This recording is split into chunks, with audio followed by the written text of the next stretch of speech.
que seamos conscientes de la dimensión de esta catástrofe y que lo seamos además diciéndole a las víctimas y a sus familiares que lo somos, que estamos con ellos y que cuando pase la crisis sanitaria estaremos a la altura para rehabilitar ese dolor y para resarcir muchas veces la carencia que han tenido para poderles acompañar. Hoy también me quiero acompañar y me quiero acordar acompañándoles de todos los personales sanitarios, los profesionales que están en los hospitales dando lo mejor de sí mismos, con pocos medios, con jornadas interminables, y por eso nuestra reivindicación sigue siendo que se garantice el material de protección. Voy a intentar no hacer las críticas al Gobierno, sino plantearlas en positivo. ¿Qué es lo que estaríamos haciendo si tuviéramos la responsabilidad de gobernar? Yo no habría dicho cifras que no eran ciertas en relación a la compra o los plazos o los proveedores de material sanitario. Yo tampoco llevaría más de 10 días en un estado de alarma con plenas responsabilidades, con un mando único, sin garantizar que todos los médicos, todas las enfermeras, los celadores, todas las personas que están también en farmacias o en distribución logística o que están en los servicios esenciales de reparto tuvieran toda la protección necesaria para no contagiarse. También los profesionales de las residencias de ancianos, también los responsables de los servicios funerarios.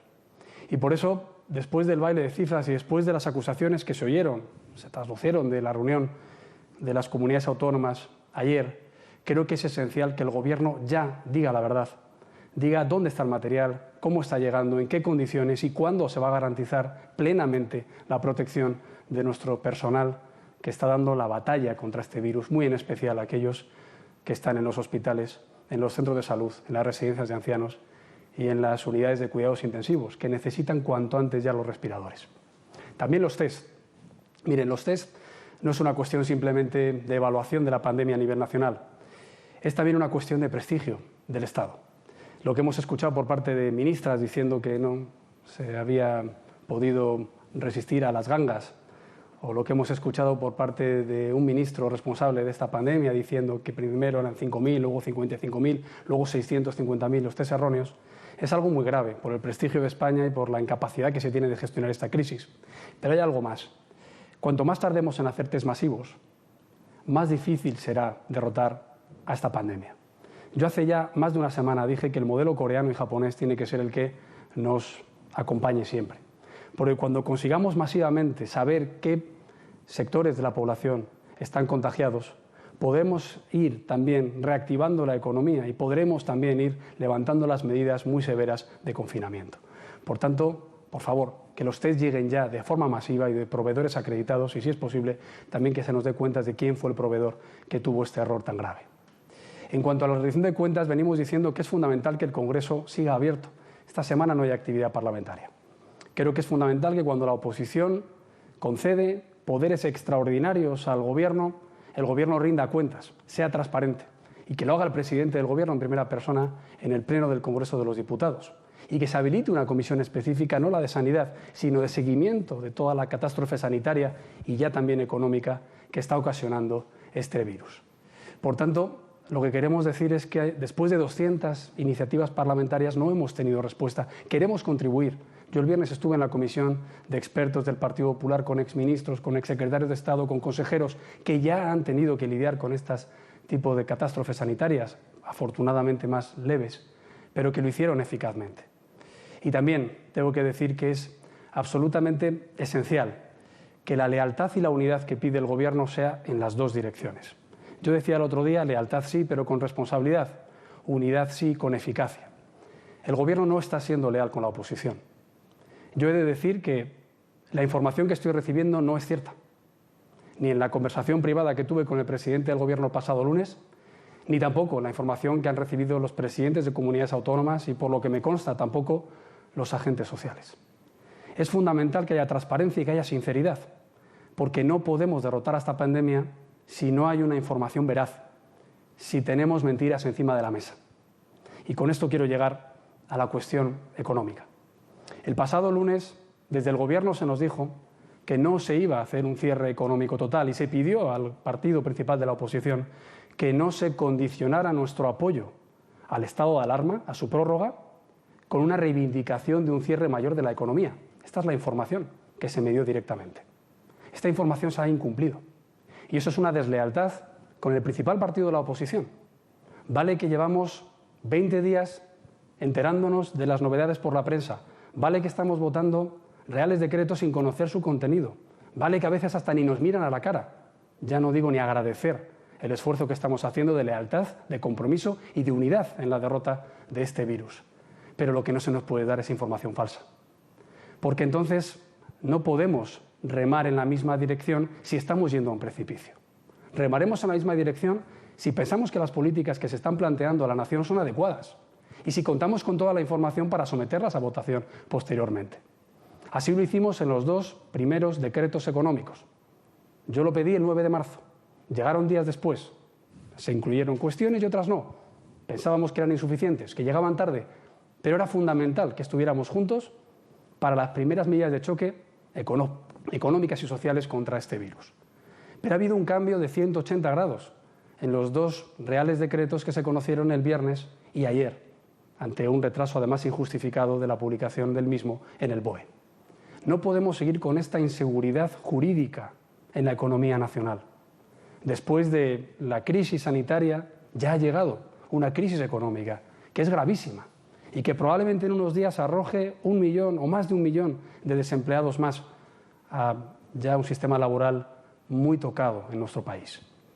Por eso no entendemos la deriva del Gobierno de España hacia las tesis de Podemos y no entendemos cómo se permite, por ejemplo, vía tuit, que Podemos alardee de que la propiedad privada puede ser expropiada o incluso que se alardeara el otro día en una cuenta oficial de que, aprovechando la emergencia del virus, se iban a derogar reformas laborales o económicas. Creo que esto no es sensato. Esto no es lo que necesita España. Por eso nosotros no vamos a poder apoyar estos 2 reales decretos si no se modifican. Lo que queremos es que la economía productiva en España no se resienta. Si hay un cierre económico mayor, como pedían algunas autonomías, yo ya dije el lunes pasado que habría que ver autonomía a autonomía, sector productivo a sector productivo, fábrica a fábrica, pero aún así si se decretara, y lo incardino en las medidas sanitarias que tuviéramos que aprobar por responsabilidad, no puede recaer ese coste en las empresas. Tendrá que recaer en el Estado, porque si no esas empresas acabarán cerrando por mucho que se intente prohibir el despido.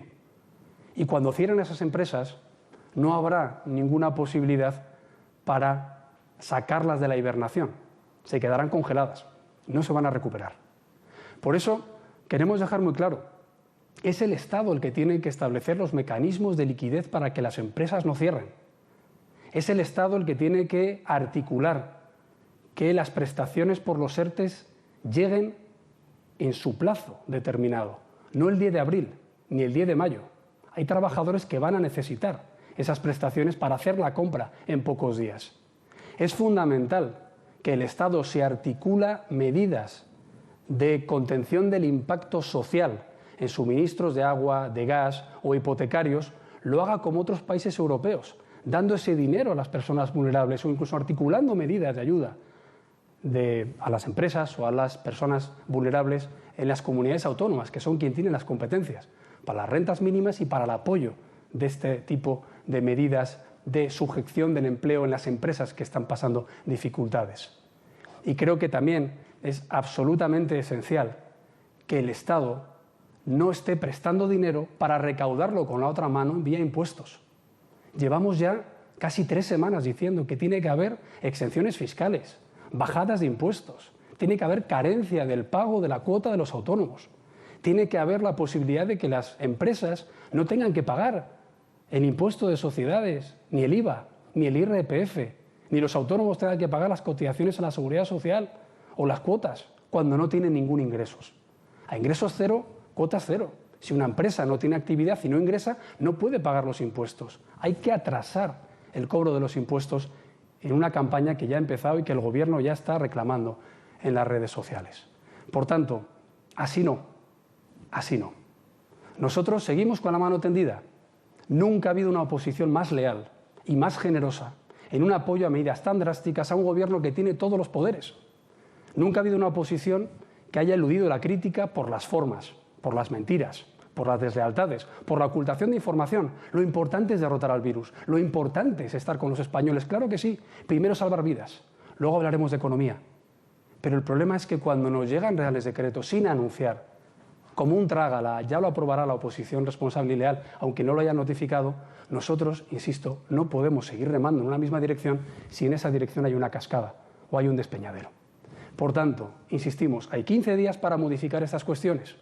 No nos podemos llevar por delante todo el sistema productivo de un país que ya estaba económicamente muy tocado. E insisto, para apoyar a los más necesitados, a los trabajadores que nos miran con gran preocupación, que no entienden las comparecencias con teleprompter o con guión del presidente del Gobierno, que no entienden por qué no hablamos con el corazón y les decimos realmente que estamos preocupados con ellos, por sus problemas de salud y por sus problemas para llegar a fin de mes, no podremos arreglar esto.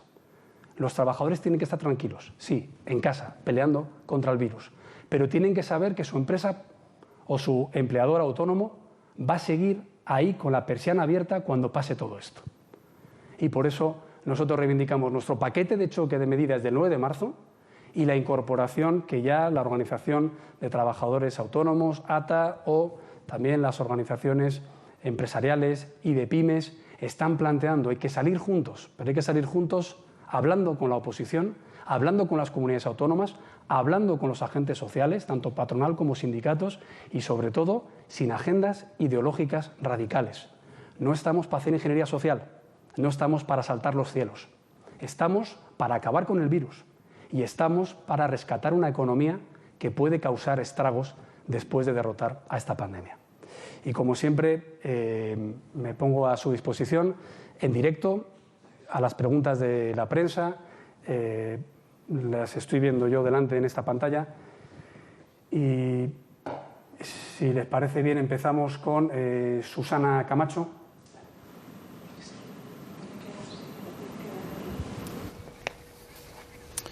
Bueno, pues comparecencia telemática del líder del Partido Popular, Pablo Casado.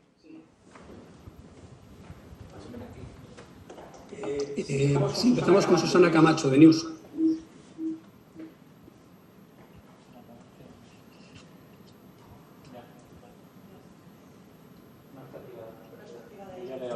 Ahora, buenas tardes, presidente Casado.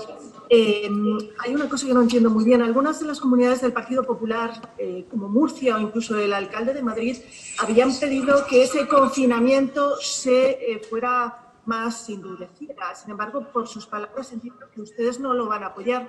¿Qué es lo que no les gusta? ¿En qué sentido no les gusta que se endurezcan las medidas de confinamiento? Gracias, Susana, y gracias por la labor también que hacen los medios de comunicación. No siempre, voy a apagar el micrófono, no siempre con la posibilidad de preguntar en directo. Sí, lo he dicho anteriormente. Nosotros apoyamos todas las medidas sanitarias, en este caso si hay un confinamiento elevado para intentar acotar los contagios, nosotros estamos a favor. Pero hay dos matices. El primero, el que dije el pasado lunes. Hay que verlo autonomía a autonomía, sector productivo a sector productivo y con una seguridad jurídica de la que ha carecido el Gobierno al tomar esta medida tan drástica y, si es posible, también una interlocución con los afectados, la oposición, que tiene que apoyar el Real Decreto. Ya hemos visto que los socios del Gobierno no apoyaron los Reales Decretos el pasado miércoles, y también los agentes sociales. ¿Eso qué quiere decir? Yo la semana pasada decía, no es lo mismo un sector turístico de Murcia que un sector turístico de Madrid, en el que hay mucho policía, guardia civil, médico, que está durmiendo en hoteles para prestar asistencia en los hospitales o en las medidas de confinamiento, pero sobre todo lo que estoy diciendo es que se tiene que hacer de forma puntual y con cierto margen de maniobra. Está pasando una cosa aquí en el Gobierno, y es la semana pasada, para la prórroga del estado de alarma no se le informó al que tiene que aprobarla, que es el presidente del principal partido de la oposición. Se informó a las comunidades autónomas. Y este fin de semana ha pasado algo similar. No se ha informado a las comunidades autónomas, sino que se ha informado a los medios de comunicación en un mitin realizado a las 7 de la tarde. Entonces, lo primero que hay que hacer es que estas medidas se tomen, como han dicho la mayoría de los presidentes autonómicos, de forma coordinada. Nosotros no estamos diciendo que estemos en contra de una medida que va a atajar los contagios, si las autoridades sanitarias y del Gobierno, que tiene mando único, así lo considera y tiene la responsabilidad de explicarlo y luego dar cuentas.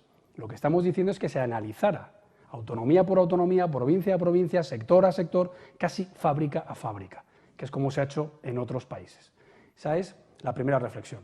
Pero la segunda, por la que este Real Decreto se tiene que modificar, es que no estamos de acuerdo en quién está pagando esta medida, porque la están pagando las empresas, es decir, los trabajadores.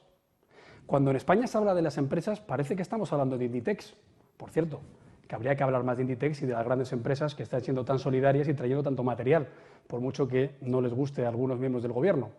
Pero es que el 90% de las empresas en España son pymes y de esas casi la totalidad micropymes. Son empresas con muy pocos trabajadores, son talleres, son fruterías, son una gestoría.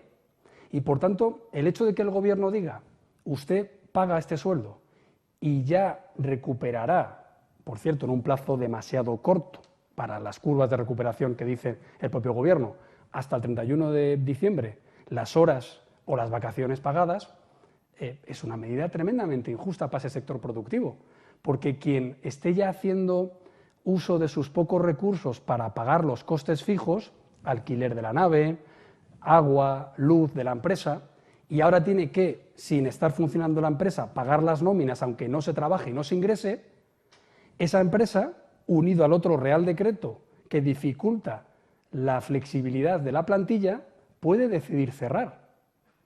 O dicho de otra forma, ante la decisión de los emprendedores autónomos y empresarios que hoy están pensando, ¿me arriesgo por España y por mis trabajadores y por mi familia? ¿Me endeudo hasta las cejas? ¿Intento sortear la burocracia para pedir alguna póliza de crédito, pero aguanto el chaparrón? ¿O cierro la empresa? Esa es la decisión que van a tomar muchos empresarios, muchos autónomos, muchos emprendedores esta semana.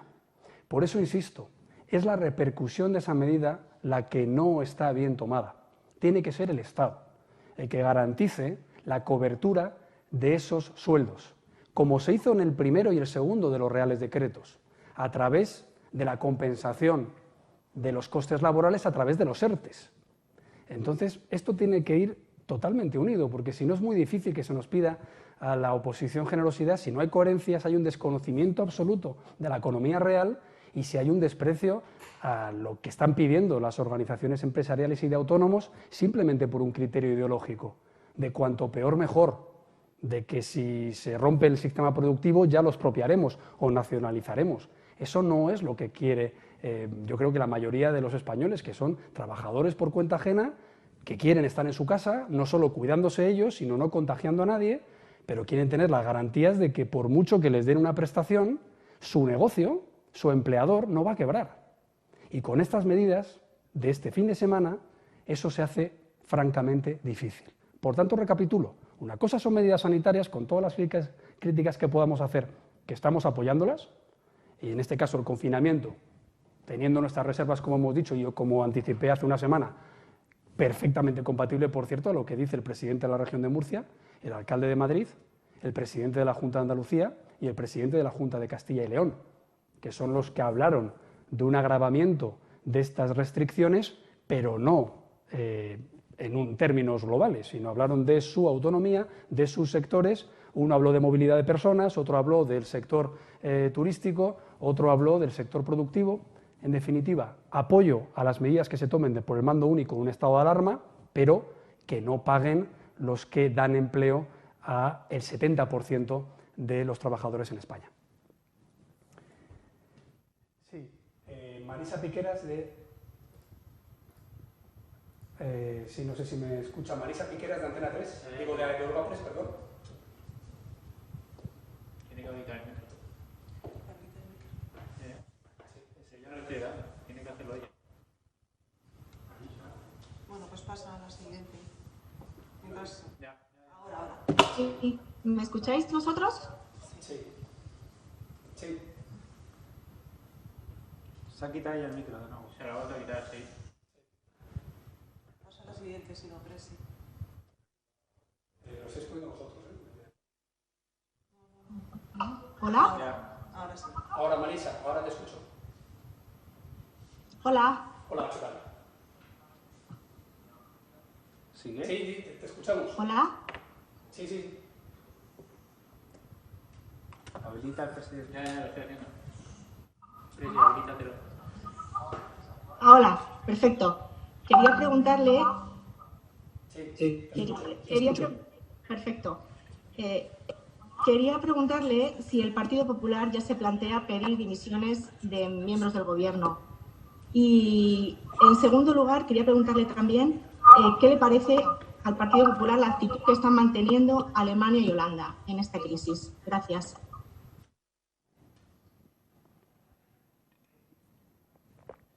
Sí. La primera pregunta de Marisa Piqueras, de Europa Press, me preguntaba cómo valoramos posibles peticiones de dimisiones al Gobierno. Yo he dicho que no es momento de pedir responsabilidades, que no vamos a hacer lo que nos hicieron a nosotros. Yo recordaba el otro día en la sesión plenaria que nosotros, en la crisis del ébola, por un contagio de una enfermera que al final se acabó curando, se pidió la dimisión de la ministra y unas críticas terribles a lo que estaba haciendo el Gobierno. Nosotros no somos como ellos. Lo que pedimos es rendición de cuentas, transparencia, eficacia y urgencia en la asunción de las medidas después de una semana francamente preocupante para todos los españoles por parte de la gestión del mando único. Entonces, en este caso, yo creo que es el presidente del Gobierno el que debería ser un poco más humilde y un poco más autocrítico. Yo, de verdad, que cada vez que veo una comparecencia de Pedro Sánchez, y la suelo ver en familia, me extraña que todo diga que lo haya hecho bien, porque hay que recordar que las cifras de muertes en España ahora mismo multiplican por 40 las que ha habido en China si tenemos en cuenta la proporcionalidad de la población.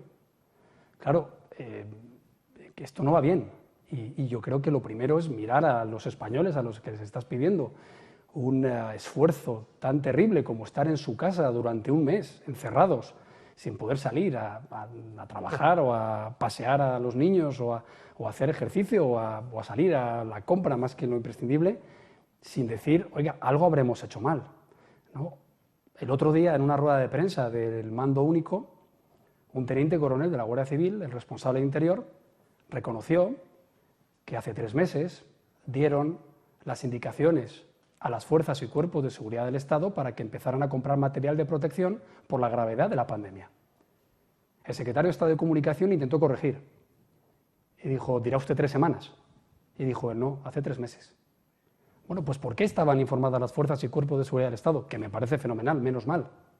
Y no estaban informados las delegaciones del Gobierno para no permitir manifestaciones o eventos deportivos, o no estaban informados los presidentes de las comunidades autónomas a los que ahora les intentan hacer responsables porque no anticiparon las medidas de protección y clínicas. ¿Quién puede anticipar esto si el Gobierno dice que no hay ningún riesgo? ¿Cuántas UCIs tienen que estar vacías durante años hasta que llegue una pandemia si el Gobierno no dice que hay una crisis sanitaria e insta no a recortes en sanidad por carta como se conoció el jueves, sino insta a reforzar la compra de material de respiradores y de camas disponibles en cuidados intensivos? La responsabilidad es del Gobierno, no es por responsabilizarle a ellos. El otro día nos lo contaban Ana Pastor y Dolors Montserrat como ministras de Sanidad. Dicen, nuestras gestiones de la hepatitis o del SARS tuvimos que hacer un mando único de facto, sin necesidad de un decreto de alarma. Coordinábamos al resto de ministros, claro, porque es una emergencia sanitaria. En este caso más aún, antes incluso que el decreto del estado de alarma. Por tanto, las responsabilidades llegarán. Ya hay asociaciones de médicos y de pacientes que las están exigiendo. El partido de la oposición va a seguir siendo leal, pero pedimos al cambio esa misma lealtad recíproca para informarnos, para cotejar las medidas con nosotros y, por cierto, para no hacer vídeos y acusaciones injustas a las administraciones en las que gobierna el Partido Popular. El otro día en sede parlamentaria tuve que leer los datos de la OCDE respecto al enorme incremento de presupuesto para la sanidad pública durante el último gobierno del Partido Popular. Y tuve que leer los datos objetivos de personal de la Comunidad de Madrid para ver el gran incremento de personal sanitario en una comunidad autónoma que, según el Partido Socialista, en su cuenta de Twitter oficial, tiene la responsabilidad de que haya muertes en residencias de ancianos. Eso no es lealtad. Por tanto, yo pido la misma lealtad que estamos ejerciendo. Y respecto a lo que está pasando en Europa, Yo creo que esto de buscar enemigos exteriores es algo ya muy pasado en España y felizmente superado. Europa somos todos, pero creo que no es bueno que el gobierno primero eche la culpa al Partido Popular, cuando gobernó hace no sé cuántos años. Luego eche la culpa a las comunidades autónomas, sobre las que tiene ahora un mando único en un estado excepcional de alarma. Y ahora eche la culpa a Europa. Hombre, yo creo sinceramente que no hay que buscar falsos responsables, lo que habrá que ser es influyente en la Unión Europea para intentar acompasar las medidas extraordinarias de liquidez con las que se tomen en España.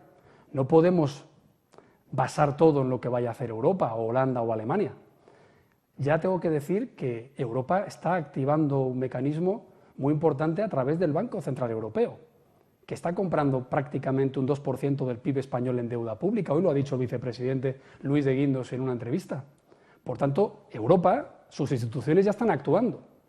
¿Que ahora hay que mutualizar o que hay que intentar lanzar alguna iniciativa de solidaridad? Bueno, pues eso es algo que habrá que debatir, pero sin hacerles culpables de nuestra imprevisión. Y una cosa más, esta crisis no es simétrica. Yo llevo escuchando demasiados días ya al presidente del gobierno hablar de la simetría en la crisis. No es simétrica. No es simétrica en la afectación, en las medidas previas de protección, y no es simétrica tampoco en cómo nos ha pillado económicamente. A Alemania la ha pillado con la deuda saneada, con el déficit saneado, y por tanto ahora mismo a pulmón puede meter $500.000 de euros para paliar estas medidas. En España tenemos que anunciar 200.000, de los cuales 100.000 solo son públicos, de los cuales solo se aprueban 20.000 y de los cuales no sabemos todavía cuántos han llegado a la economía productiva. Me atrevería a decir que prácticamente nada, por los costes burocráticos que están teniendo acudir a ellos. Claro, este es el problema, que tenemos que estar siempre pendientes de lo que Europa va a hacer con nosotros. Yo siempre pongo un ejemplo. En el 2002 hubo una crisis económica muy fuerte a nivel mundial. Tumbó varios gobiernos. ¿Se acuerdan? El Cariocazo, las .com. Bueno, a España le pilló saneada, tuvo un problema en creación de empleo momentáneo, en crecimiento económico momentáneo, y salimos adelante. Por tanto, insisto, solidaridad sí, responsabilidad también. Yo tuve una videoconferencia con mis socios comunitarios el mismo miércoles antes de la sesión de control. Estaba el vicepresidente Dombrovskis, el encargado para las finanzas. Pero, sinceramente, creo que no hay que buscar responsables fuera. Tenemos que ser responsables dentro. Y ya acudiremos todos juntos a reivindicar políticas internacionales que ayuden a salir de la crisis. Pero ahora hagamos los deberes en la compra de material, en el desbloqueo de los fondos vía ICO, que se han anunciado pero que no están funcionando, o en las ayudas a los expedientes de regulación temporal de empleo, que tampoco están funcionando a día de hoy.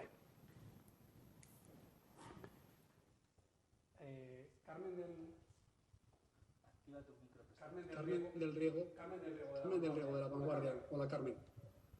Ayudas a los expedientes de regulación temporal de empleo, que tampoco están funcionando a día de hoy. Hola, buenas tardes.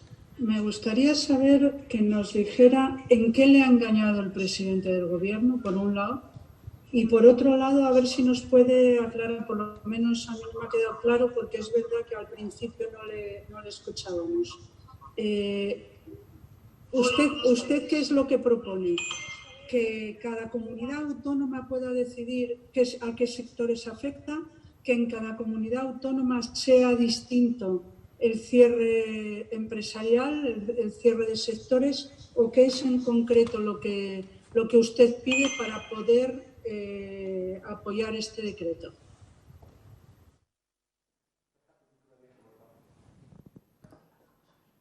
Sí. Bueno, es que no voy a repetirlo por tercera vez. Lo que estamos diciendo es que las medidas tan drásticas se tienen que tomar habiéndolas hablado antes, con comunidades autónomas, agentes sociales y la oposición, que es la que las aprueba. Y por tanto, ¿qué es lo que estoy pidiendo? Pues que se hubiera hecho una videoconferencia operativa el domingo, antes de haber aprobado 2 horas previamente este Real Decreto, para que cada autonomía dijera qué sector productivo debe o no parar. Pongo un ejemplo, las industrias electrointensivas. Esto lo decía el otro día el presidente de la Xunta de Galicia. Si Alcoa cierra las tolvas, no las vuelve a encender. ¿Por qué? Porque el coste que tiene para paralizar a una industria tan pesada como esta pues probablemente no compense más por los costes de la electricidad volver a encender esa compañía. Las industrias que están operando a 3 turnos, ¿cómo van a recuperar horas extras los trabajadores? Las industrias turísticas, ¿cómo se va a pedir que sean vacaciones los meses de Semana Santa cuando son los picos de trabajo? Las industrias, por ejemplo, que tengan que ver con la fabricación y que no se está vendiendo, ¿cómo se compensa los meses en los que no se ha vendido? ¿Es que se van a comprar más zapatos en octubre, 2 veces más zapatos que los que se comprarían en mayo y en octubre? ¿Qué quiero decir con esto? Que lo importante es la seriedad y la credibilidad en la hora de gestionar la política económica de un país. Y por eso, por tercera vez, insisto, separamos las medidas sanitarias o de emergencia o policiales o militares, llámelas como quieran, en las que se decreta un cierre para evitar contagios. Lo que estamos diciendo es, oiga, infórmese, escuche, oiga a las comunidades autónomas qué es lo que tienen que decir, porque ya hemos visto que ni siquiera en el Gobierno había unidad, y desde lo que se aprobó a las 12 y se despachó con las autonomías a las 2, a lo que se publicó en el Real Decreto a las 12, ha habido cambios. Habría que analizar hasta qué punto se puede aprobar algo y luego modificarlo sin un nuevo Consejo de Ministros. Pues lo que quiero decir es seriedad a la hora de estudiar antes de aprobar estas medidas, pero luego, insisto, es quién paga esta medida. Que se decide, después de haber hablado con agentes sociales, después de haber hablado con las autonomías, que se cierra esta y la otra. Insisto, como yo dije el lunes, que muchos presidentes autonómicos planteaban, y el alcalde de Madrid, y que podrían tener sentido en algunas de ellas. Y yo por eso, ante 6 repreguntas de ustedes, dije, pues creo que es mejor pecar por exceso que por defecto, habiéndolo analizado, habiéndolo despachado y tomando las decisiones no de forma abrupta e improvisada. Bien, pero ahora ¿cuál es la consecuencia? ¿Quién paga que esos trabajadores no vayan a su empresa? Pues lo tiene que pagar el Estado. Entonces, insisto, las medidas que se pusieron en marcha en el primer y segundo decreto económico tienen que ser efectivas y tienen que llegar a lo prometido, a los 200.000 millones de euros. Pero ahora, con esta nueva medida, esa liquidez se tiene que intensificar. Las empresas no necesitan crédito, necesitan efectivo. Los empresarios, los autónomos, los emprendedores no quieren avales, necesitan liquidez porque si no van a cerrar. Y por tanto, yo lo que estoy anticipando es lo que ya hemos visto en el 96, lo que ya hemos visto en el año 2011. Si se destruye el tejido productivo de un país con un tejido empresarial tan atomizado, con tanta microempresa, con tanta pyme, con tanta empresa familiar, va a ser muy difícil, siguiendo las palabras de la ministra, salir de la hibernación. Se van a quedar hibernadas, van a quebrar. Por tanto, si sabemos que en España cualquier tipo de flexibilidad que no pase por los costes fijos fiscales por parte del Gobierno bajándose, los costes de unidad de mercado energéticos o burocráticos bajándose, los costes laborales flexibilizándose, si nos quedamos simplemente en que la empresa sobreviva como pueda, esa empresa va a echar el cierre.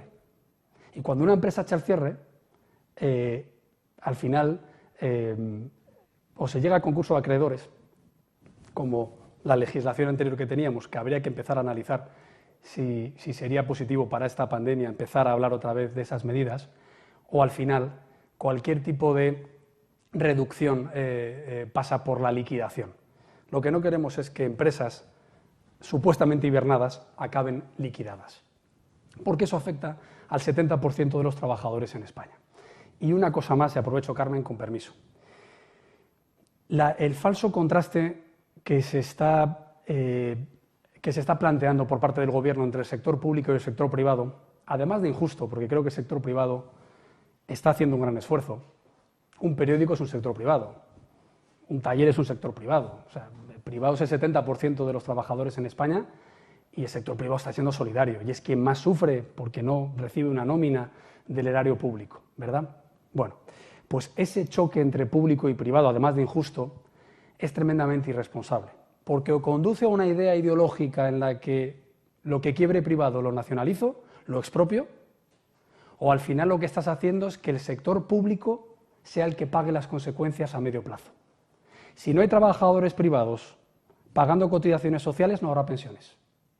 Si no hay empresarios pagando impuestos de sociedades e IVA, no habrá sanidad pública. Si no hay actividad de esos trabajadores pagando IRPF y pagando IVA, no habrá posibilidad de una educación pública. Lo público se financia con ingresos fiscales privados. Si nos cargamos lo privado, a medio plazo no habrá rescate europeo posible para sobrevivir en lo público. Y no hay más que ver lo que pasó en Grecia y en Portugal con el rescate. Pensiones bajadas el 40%, prestaciones por desempleo rebajadas el 30% o otro tipo de sueldo de funcionarios rebajados un 20%. Almudena Guerrero, de Televisión Española. Almudena Guerrero, de Televisión Española.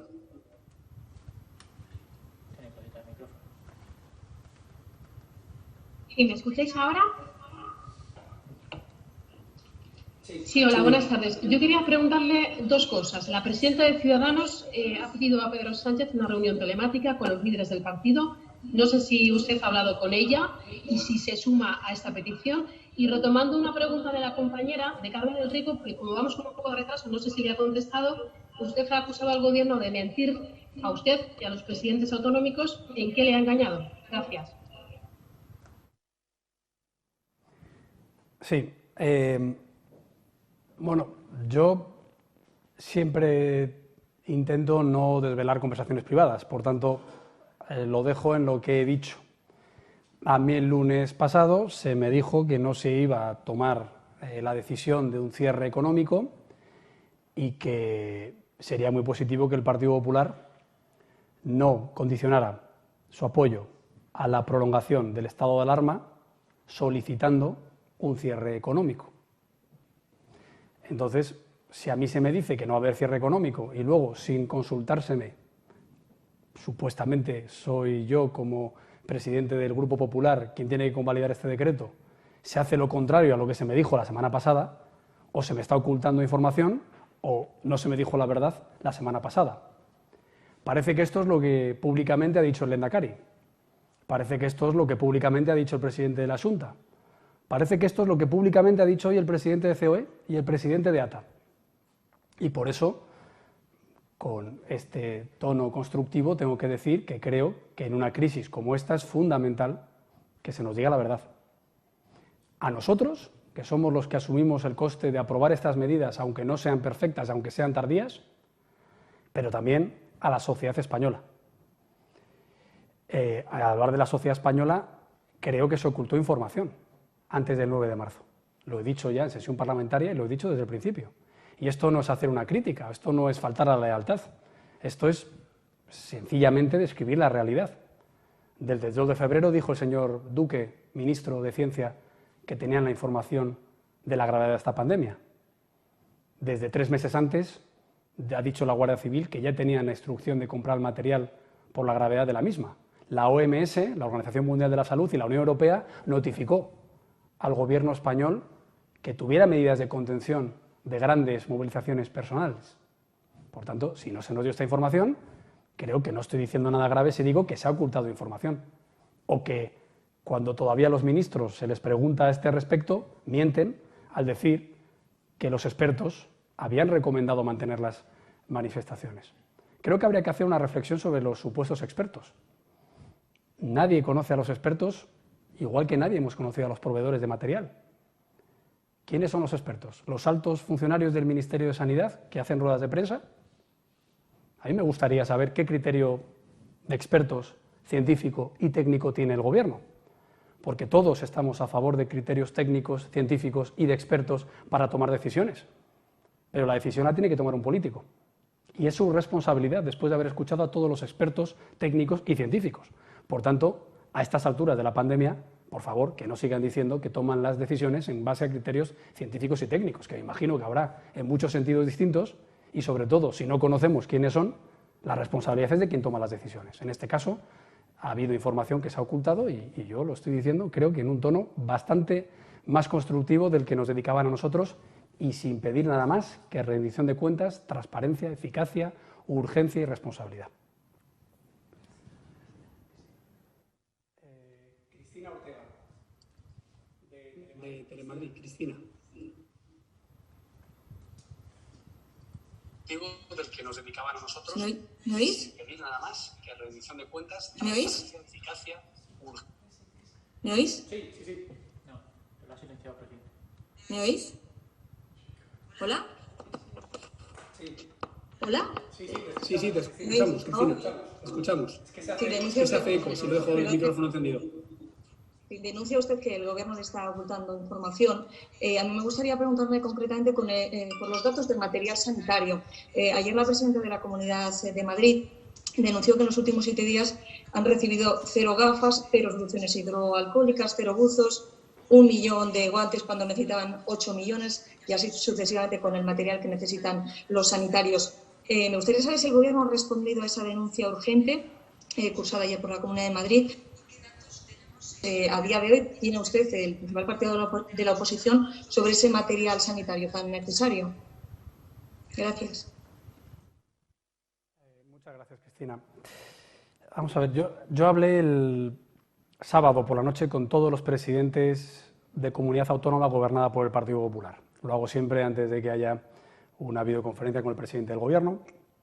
Ellos me adelantaron cuáles son sus reclamaciones, creo que están siendo muy responsables y tremendamente colaboradores con el Gobierno. Uno de ellos, por ejemplo, el presidente de Castilla y León, fue el que pidió aplicar el estado de alarma. Una de ellas, la presidenta de la Comunidad de Madrid, es la que pidió parar la actividad en colegios, o de la región de Murcia, como ya hemos dicho, es el que pidió medidas adicionales en el control de la expansión de la pandemia de los trabajadores que van a su empresa. Bien, y así puedo decir, la Junta ya ha hablado de lo que dijo junto con el Lehendakari en el día de ayer, o de la Junta de Andalucía también, que está siendo pionera a la hora de acceder a material sanitario. Yo creo que todos comparten, como han hecho público, no estoy revelando ninguna conversación, que el Gobierno está desbordado, que está yendo tarde y que no está teniendo una coordinación efectiva con las comunidades autónomas. En especial en la pregunta que me hace Cristina, y es en el material sanitario. Cuando el Gobierno aprueba el primer decreto de estado de alarma, asume el mando único y dice que va a centralizar las compras de material sanitario en toda España. Tal es así que incluso llega a expropiar remesas de material que ya tenía adquirido autonomías como por ejemplo la Junta de Andalucía, recordarán el famoso almacén de mascarillas en Jaén.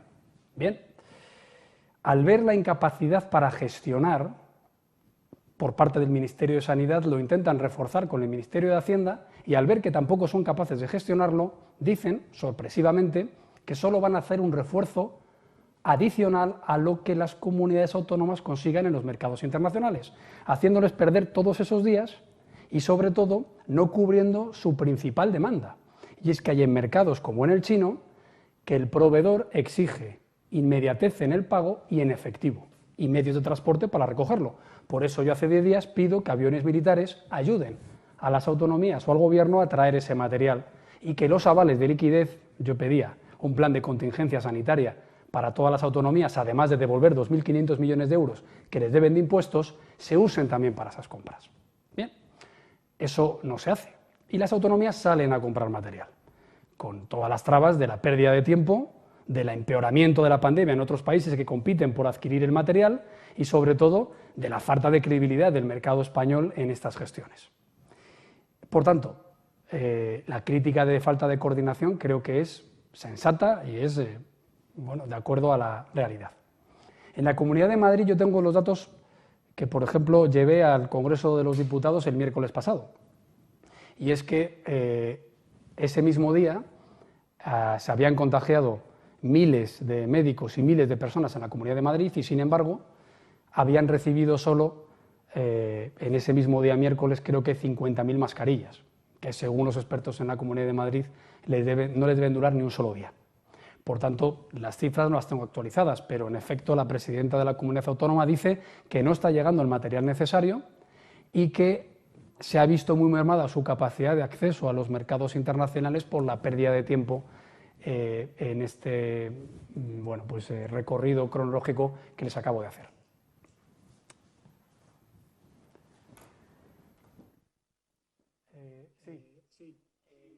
Miriam Muro, de Libertad Digital.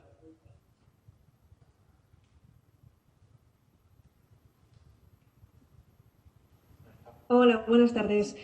Lo primero que le quería preguntar es, después de que usted diga que Pedro Sánchez le ha mentido, que el material sanitario no llegue, que los ministros pues también estén protagonizando batallas internas entre el Partido Socialista y Podemos, y aunque usted dice que no es el momento ahora de pedir responsabilidades, me gustaría saber si consideraría una decisión proporcionada cuando acabe esta crisis pedir, por ejemplo, la dimisión del ministro de Sanidad, Salvador Illa. Y luego también me gustaría preguntarle por algo que cree, a ver si cree usted que si hubiera estado usted en la Moncloa, la hubieran pedido ya pues, su dimisión. Muchas gracias.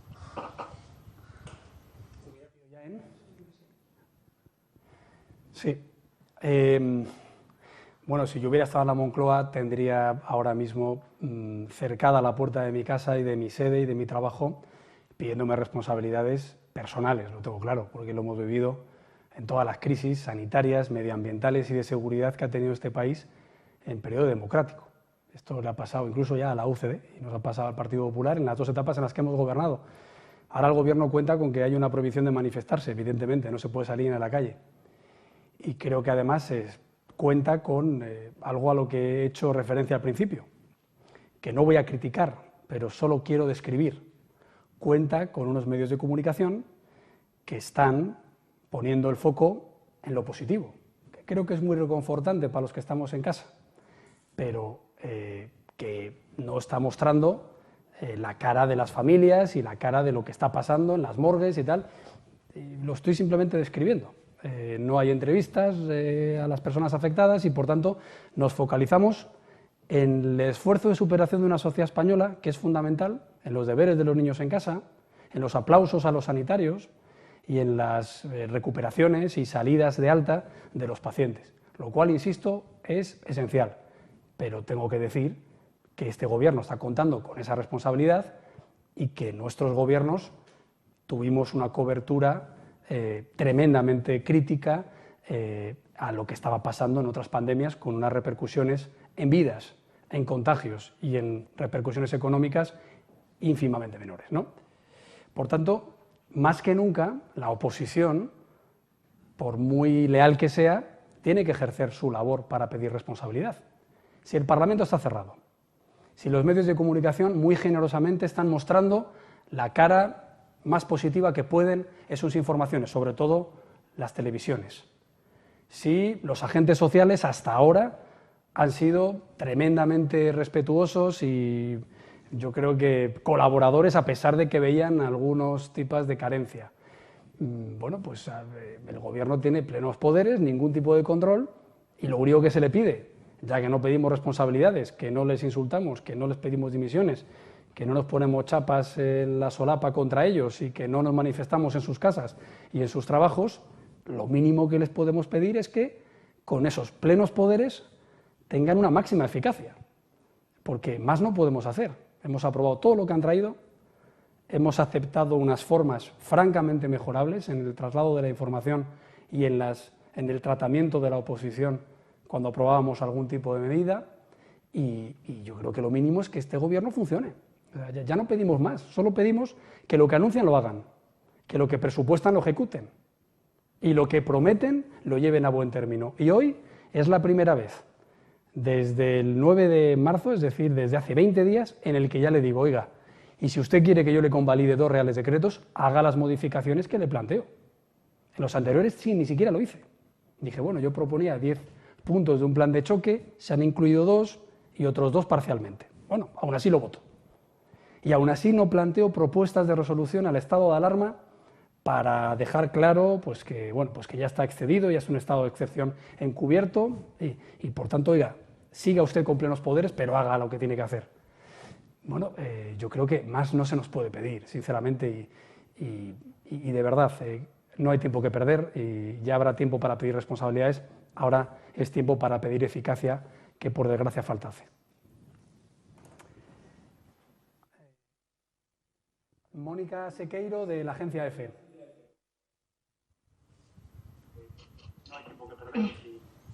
Hola, ¿me escucháis? Perdón, que es que tengo aquí, Sí, te escucho. tengo aquí las dos cosas puestas a la vez. Nada, por concretar un poco, entiendo que entonces la oposición de momento es a los dos últimos decretos, o sea, el del viernes y el del domingo, si no se modifican, ¿no? Entiendo que es así. Y otra cuestión, en el decreto del domingo no me quedó muy claro si el PP es favorable a que sea un poco más flexible para que cada comunidad autónoma pueda decidir qué actividad cesa o a qué actividad no. Y una cuestión puntual, mañana va a pedir el PP en el Senado una reunión de la Comisión de Comunidades Autónomas, pero los socialistas ya han dicho que no puede ser, que en estas circunstancias no está contemplado que se pueda hacer por videoconferencia. ¿Qué alternativa se puede plantear? Gracias. Sí. Bueno, sobre el control parlamentario ya he dicho que es fundamental y que el presidente del Gobierno debería comparecer todas las semanas en el Congreso y en su defecto creo que es un formato muy válido, igual de válido, comparecer en el Senado y se puede hacer en el marco de la Comisión General de Comunidades Autónomas, aunque sea por medios telemáticos. Yo creo que los presidentes autonómicos piden más transparencia, más anticipación a las medidas a tomar, más sinceridad en lo que se va a aprobar más adelante, pero yo creo que no sería malo también que hubiera más transparencia de cara a la opinión pública. Respecto a lo que estamos solicitando, insisto, por cuarta vez, en la cuestión de control de movimiento de personas que van al trabajo, lo que pedimos es que las comunidades autónomas sean escuchadas en cuanto a qué sectores o qué áreas pueden ser más sensibles a un cierre económico total. Esto es lo mismo que dije el lunes pasado. Además puse un ejemplo en la industria turística, pero puedo poner un ejemplo, como he hecho hoy, en la industria pesada. Es decir, pues, no es lo mismo parar una fábrica de muchos, de una maquinaria que tarda mucho en ponerse en marcha que una industria más liviana en ese tipo de maquinaria. Pero en cuanto a la posible modificación de los reales decretos, yo he dicho varias medidas. Nosotros, pues, yo podría volver a repasar el decálogo que presentamos hace ya 20 días o las medidas que hemos ido también planteando a través de proposiciones no de ley y de iniciativas escritas en el Congreso de los Diputados. Yo ahora decía que creo que hace falta que la liquidez llegue a las empresas y a los autónomos de forma efectiva. No está llegando. ¿Qué ha sido de esos 200.000 millones de euros? Ya me voy a restringir solo en los 100.000 de las administraciones públicas o en los 20.000 que se aprobaron. ¿Por qué no nos informan de a quién ha llegado, de cuánto ha llegado de esas ayudas? Y sobre todo, que se amplíen el plazo y los sujetos beneficiarios de una moratoria fiscal que, en mi opinión, se tiene que bajar impuestos, se tienen que eximir cotizaciones sociales a los autónomos que no ingresen, se les tiene que suprimir la cuota, como ha pedido ATA, de los próximos meses, incluso facilitar el cobro de las prestaciones extraordinarias. Una cosa muy importante que se decía de los ERTEs en la modificación del Real Decreto es que solo se van a poder aplicar hasta el fin del estado de alarma. Pero eso querría decir que al día siguiente sí van a recuperar los ingresos y no va a ser así. Por tanto, se pide un decalaje para que esas medidas a favor de los trabajadores en expediente de regulación temporal de empleo, el Estado las asuma al menos un mes más. Eso contando con que la economía se reactivara. He hablado también de agilizar el pago de prestaciones por desempleo de inmediato. Por ahora hay trabajadores que ya no van a cobrarlas este mes, la reducción que haga su empresa, hasta el 10 de abril. Pero claro, es que hay tal colapso en la burocracia administrativa que lo que ya estoy pidiendo a día de hoy es que al menos sea el 10 de abril, no sea el 10 de mayo. Por tanto, eso es fundamental también. Y luego, eliminar la inseguridad sobre los ERTEs y los ERES. Aquí hay prácticamente un debate ideológico, porque al final depende de un juzgado, de que los despidos se consideren improcedentes y, por tanto, simplemente repercuten el coste del mismo, o que se consideren nulos, como ya parece que el ideólogo de la ministra de Trabajo ha colgado en su blog, recomendando a los jueces que hagan. Por tanto, yo creo que esa inseguridad, un autónomo, un empresario, un emprendedor no puede tenerla.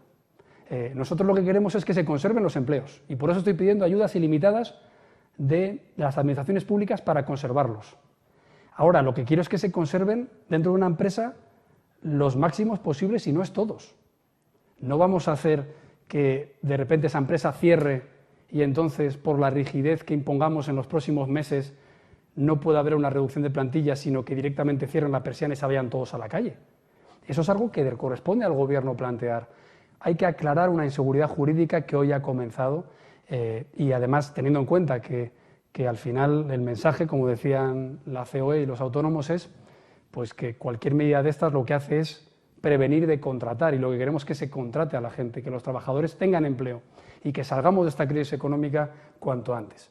Y lo último que decía es que las comunidades autónomas que tienen la competencia de ayudas directas a las empresas puedan hacerlo a aquellas que conserven los empleos y también en las cuestiones de rentas mínimas y de inserción o de pago de suministros o de deudas hipotecarias.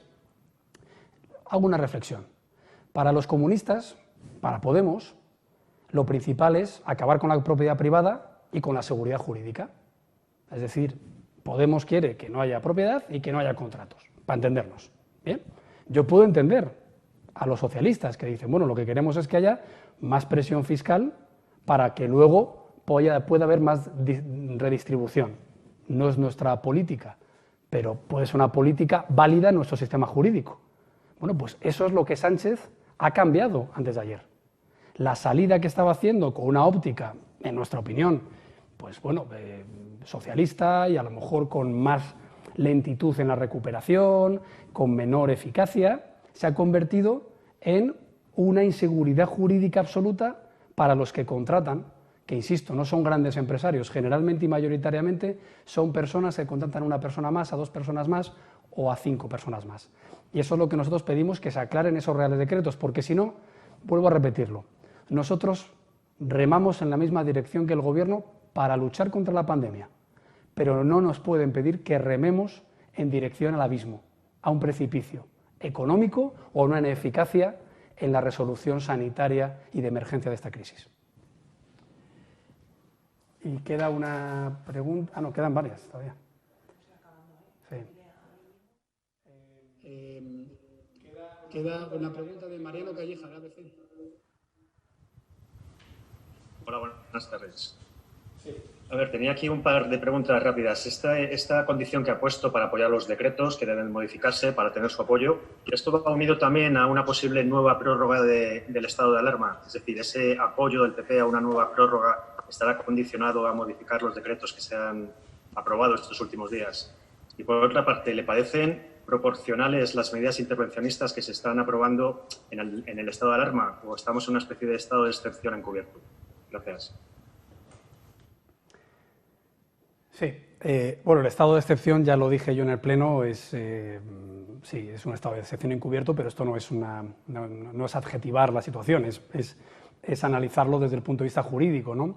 El estado de alarma no contempla la limitación de derechos fundamentales y el derecho de movilidad libre o de reunión o de manifestación o bueno, de salir a la calle, pues evidentemente es un derecho fundamental.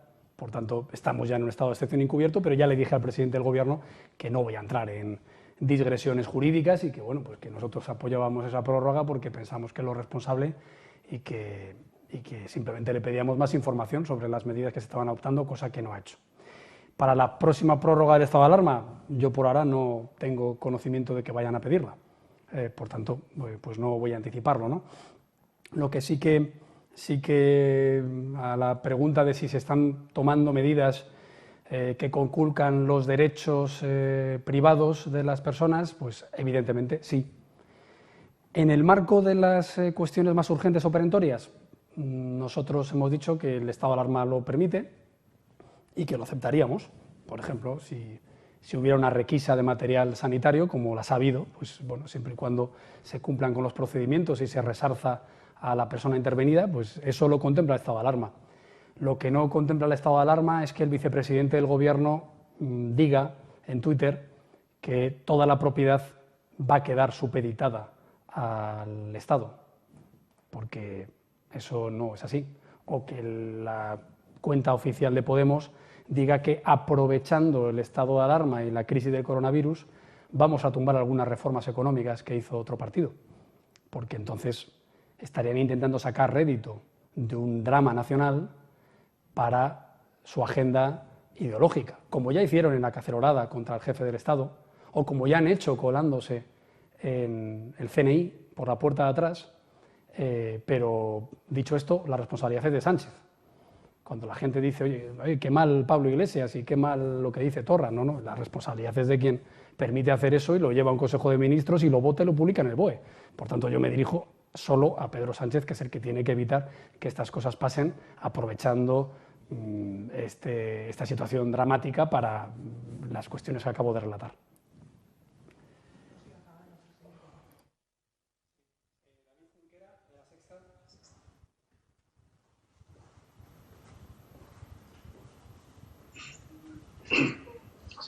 Muy buenas, señor Casado. Entonces, de todo lo que le hemos escuchado, podemos deducir que no hay ningún tipo de margen para que usted apoye estos decretos. Tendría que hablar con Sánchez, sentarse y modificarlos de arriba abajo. Y la segunda pregunta tiene que ver con esa reflexión que ha hecho sobre los medios de comunicación. Esa reflexión que ha hecho sobre los medios de comunicación, que igual estaban siendo muy positivos en esta crisis. ¿Cómo cree usted que deberían hacerlo los medios de comunicación? Porque hasta donde yo sé sí que se está hablando de esos dramas personales, de las morgues improvisadas, se están dando las cifras sin paños calientes y se están contando, por ejemplo, los sanitarios que fallecen haciendo frente a esta pandemia. ¿Cómo lo harían ustedes? ¿Cómo creen que debería hacerse? Muchas gracias. Sí, gracias. No seré yo quien le diga a un medio de comunicación cómo tiene que hacerlo y además creo que la labor que se está haciendo es encomiable. Y vosotros también lo estáis jugando, que os contagien al cubrir los directos o que nos contagiemos con la relación que podemos tener en las ruedas de prensa, es decir, que los scroll, la información que hay en pantalla continuamente de teléfonos de atención, eso es algo que si no fuera por los medios de comunicación no se podría hacer. David, si repasas lo que he dicho estrictamente, he dicho que estáis teniendo la generosidad y la responsabilidad de fijaros en lo positivo y que eso es algo que al Gobierno, además de reconfortarle como padre y como madres y como ciudadanos que no tienen esa tensión en casa al ver las noticias, también les viene bien. Y lo puedo comparar con otras catástrofes que ha habido en España en la que la tensión informativa fue pues muy grave sobre las imágenes de la catástrofe en sí, sin filtros, o sobre las entrevistas a los afectados que estaban intentando paliar esas catástrofes medioambientales o sanitarias o de seguridad.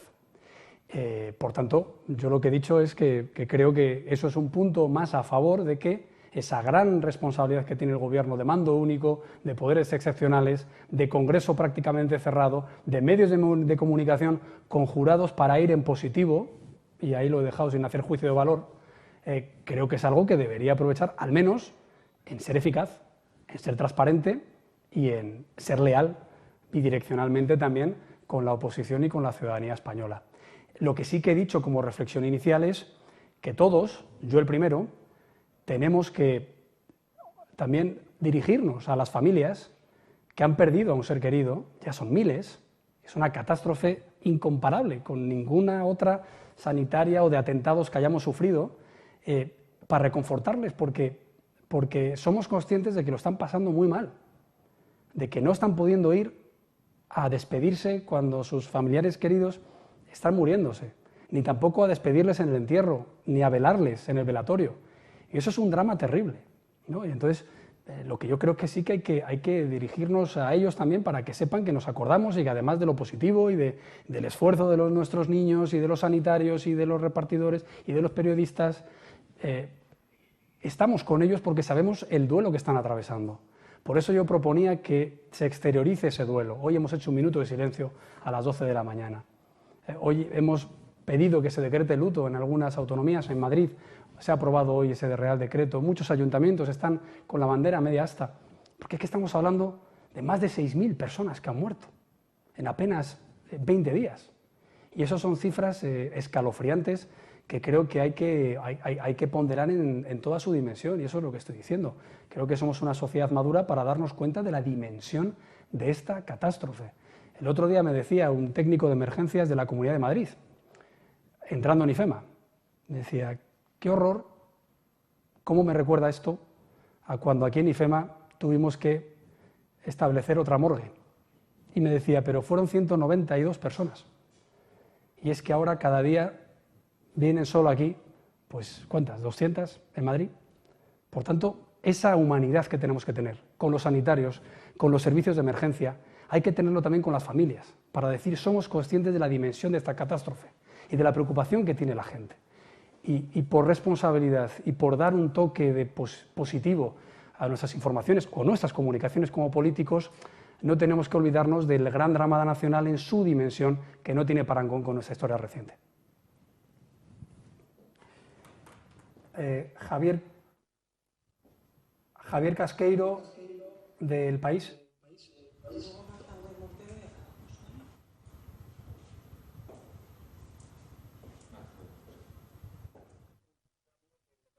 ¿Se me escucha? Sí. Ah, perfecto. No, era una pregunta, yo creo que se ha explicado suficientemente, pero era una pregunta sobre si no le parece que esta posición de ahora abunda en la estrategia de línea dura que se le ha achacado en algunos momentos de esta crisis, de esta pandemia, y si es una estrategia que ha consensuado, que ha pactado con la dirección del partido, con los varones autonómicos, porque hemos visto posiciones diferentes en estos días. Pero era una pregunta sobre... Gracias, Javier. Bueno, no hay posiciones diferentes, hay días diferentes. Evidentemente yo he revisado, antes de escribirme un discurso parlamentario, reviso mis intervenciones anteriores. En todas he tendido la mano al Gobierno, en todas le he dicho que tienen el apoyo del Partido Popular, en todas he dicho incluso que ni le exigimos que nos informen antes o nos hayan llamado para pedir el apoyo. Pero claro, es que hay veces que se hacen las cosas bien y hay veces que se hacen las cosas mal.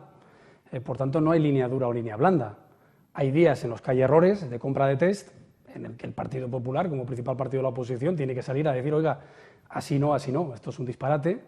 Hay días en los que fallan las medidas económicas planteadas y tenemos que decir, oiga, pues usted verá, pero no nos pida que convalidemos algo que pensamos que puede ser suicida para la recuperación económica y para mantener el empleo de los españoles. Pero eso no es línea dura o línea blanda. O sea, línea dura es lo que nos hacían a nosotros, salir a nuestras casas a escrachearlas o a insultarnos o a llamarnos asesinos porque se sacrificaba al perro de una persona infectada por ébola. Eso es línea dura. Ahora, que el partido principal de la oposición diga, oiga, tiene mis votos, tiene mi apoyo, ánimo, hágalo urgentemente, sea eficaz, aquí tiene... Oiga, pues yo sinceramente creo que más no podemos hacer. Los presidentes autonómicos les ha pasado lo mismo. Pues la gente, no, es que ayer han estado muy duros. No, es que ayer ya era la tercera conferencia, las cosas no avanzan, el material no llega y su responsabilidad es con sus vecinos. Por tanto, yo creo que establecer ahora el foco en que si la oposición hace la oposición o demasiada poca oposición estamos haciendo. Yo creo que eso en España lo entiende todo el mundo. Y al final los que votamos el miércoles los reales decretos durísimos fueron el Partido Popular. No fue ni Esquerra, ni fue Bildu, ni fue Junts per Cat. No fueron los de la mesa de partidos, no fueron los de el gobierno, como dijo la de Bildu, los que le hicimos presidente del gobierno. Le dijo estrictamente al presidente del gobierno. Entonces yo creo que más no se nos puede pedir, pero por lo menos decir lo que se puede mejorar, más que nada, porque cualquier error cuesta vidas. Y sea de quien sea, ¿eh? Yo en esto no estoy haciendo responsable a nadie, solo faltaba.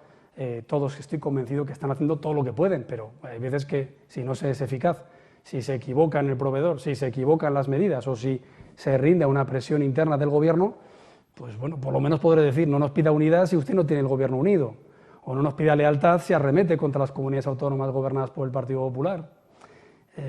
Lealtad no es patente de corso, unidad pedida no es cheque en blanco. Creo que al menos tenemos que pedir que hay cosas que se pueden mejorar. Tengo una pregunta de Carmen Obregón, del Economista, que lo puedes... Sí. Con los empresarios y si le ha llamado el presidente del Gobierno para consultarle esta medida. Sí, gracias, Carmen. No, Pedro Sánchez no me ha llamado para consultar esta medida y he hablado con muchos empresarios, he hablado con los agentes sociales y de ahí pues mi preocupación por las medidas que se toman. Nosotros creemos que España no va a tener, como mucho, más allá de algún caso diagnosticado. Esta persona falleció anoche. El número de fallecidos por el coronavirus en España alcanza ya los 5.690.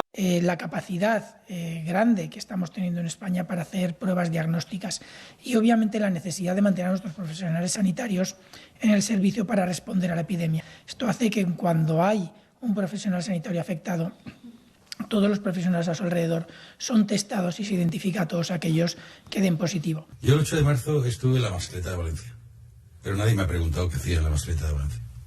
Nadie me ha preguntado si aquello estaba bien o no estaba bien. Bueno,